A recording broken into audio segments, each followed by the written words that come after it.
जैसा कि आप सब जानते हैं, यूरोप अपनी लिबरल वैल्यूज़ की वजह से जाना जाता है, specially liberal democracy, human rights, equality, non discrimination, individual liberty and open market Europe की लिबरलिज्म के प्रोमिनेंट टेनेट्स हैं। वर्ल्ड वॉर टू के बाद से यूरोप ने अथॉरिटेरियनिज्म और कॉन्फ्लिक्ट को अवॉइड किया है। पिछले 50 सालों में यूरोप की मिलिट्री स्पेंडिंग भी काफ़ी ज़्यादा कम हुई है। वेपन्स की डिमांड में भी कमी देखी गई। लेकिन इन सब डेवलपमेंट्स के बावजूद कुछ ऐसा देखने में आया है जो इन सब चीज़ों के कंट्रारी है। 2025 के आगाज़ में यूरोपियन यूनियन ने एक वाइट पेपर रिलीज़ किया। इनिशियली इस वाइट पेपर का टाइटल था यूरोप रीआर्म, लेकिन कुछ हल्कों से क्रिटिसिज्म के बाद इसको रीनेम कर दिया गया और इसका नाम अब यूरोप रेडीनेस बाय 2030 है। White paper on the future of European defence and Rearm Europe plan, Readiness 2030. आप लोग ये सुन के हैरान होंगे, इस यूरोप रीआर्म प्लान का मेजर ऑब्जेक्टिव यूरोपियन कंट्रीज़ की डिफेंस स्पेंडिंग में इंक्रीज़ करना है। यूरोपियन यूनियन के वो कंट्रीज़ जिनकी इकॉनमी अच्छी कंडीशन में नहीं है, यूरोपियन यूनियन उनको लोन प्रोवाइड करेगा। इस प्लान के मेजर एलिमेंट्स हैं फिस्कल फ्लेक्सिबिलिटी। यूरोपियन यूनियन अपने रूल्स के अकॉर्डिंग अपने कंट्रीज़ को डिफेंस स्पेंडिंग को 2% तक लिमिट करने के लिए कहता है। अब इस प्लान के अकॉर्डिंग इस लिमिट को ख़त्म कर दिया जाएगा। बजट की एलोकेशंस को रीडायरेक्ट किया जाएगा। यूरोपियन यूनियन का यूरोपियन इन्वेस्टमेंट बैंक कंट्रीज़ को डिफेंस स्पेंडिंग इंक्रीज़ करने में सपोर्ट करेगा।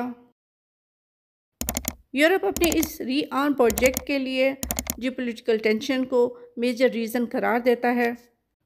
लेकिन इसके अलावा दूसरे फैक्टर्स भी हैं जिन्होंने यूरोपियन यूनियन की इस पॉलिसी को इन्फ्लुएंस किया है। 1953 से यूएस और यूरोप के रिलेशन अच्छे रहे हैं। दोनों पार्टीज़ के बीच में ट्रेड रिलेशंस अच्छे हैं, आपस में वैल्यूज़ भी शेयर करते हैं और उसके अलावा नेटो एक मेजर यूनाइटिंग फोर्स है। प्रेसिडेंट ट्रंप के आने के बाद सिचुएशन थोड़ी चेंज हुई है। दोनों पार्टीज़ के बीच में रिलेशन में काफ़ी बदलाव आया है।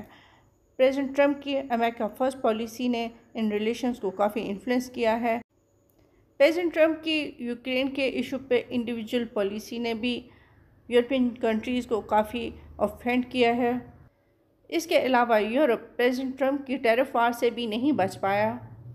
इसके अलावा यूरोप का मेजर कंसर्न ये भी है कि यूएस की पाइवोट टू एशिया पॉलिसी की वजह से इनकी अटेंशन डाइवर्ट हो सकती है, जबकि यूरोप के लिए इसके रीजन की सिक्योरिटी ज़्यादा इम्पोर्टेंट है।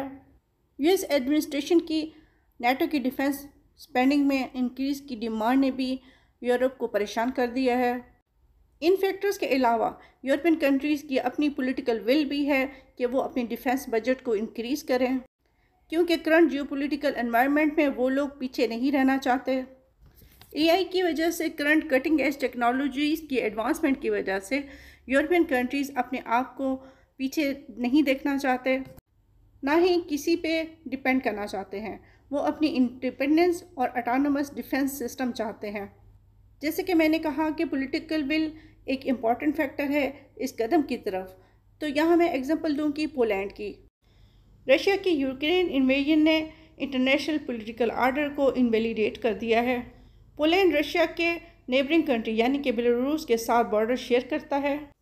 इससे भी सीरियस बात यह है कि पोलैंड रशिया के कलिनिंग्राड का एस्केलेट के साथ बॉर्डर शेयर करता है, जहां रशिया का एक ह्यूज मिलिट्री कॉम्प्लेक्स है। पोलैंड को ये ख़तरा है कि अगर यूक्रेन की जंग बढ़ गई तो रशिया आगे की तरफ पोलैंड को इन्वेड कर सकता है।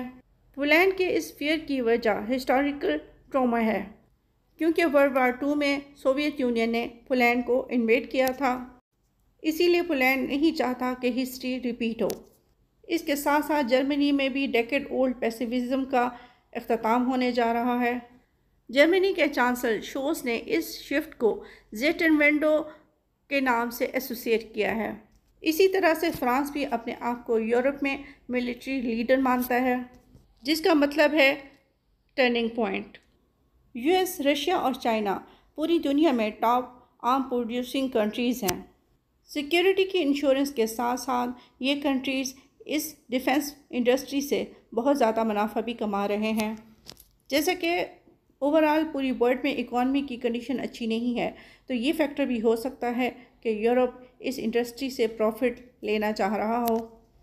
इस प्लान के पीछे जो भी फैक्टर्स हों, ये कहा जा सकता है कि इसके बाद पूरी दुनिया को इम्प्लिकेशन फेस करनी पड़ेंगी।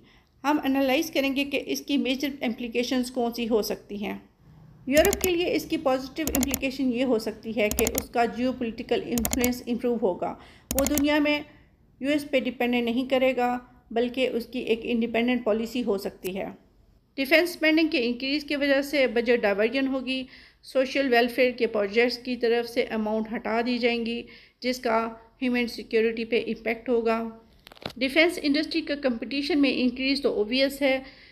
रशिया और चाइना के अलावा यूरोपियन यूनियन का ये कंपटीशन यूएस का साथ भी होगा। ये चीज़ यूएस की डिफेंस इंडस्ट्री में डोमिनेंस को चैलेंज कर सकती है, जिसके नतीजे में ये जियोपॉलिटिकल सिग्नलिंग हो सकती है कि यूरोप यूएस से दूर जा रहा है।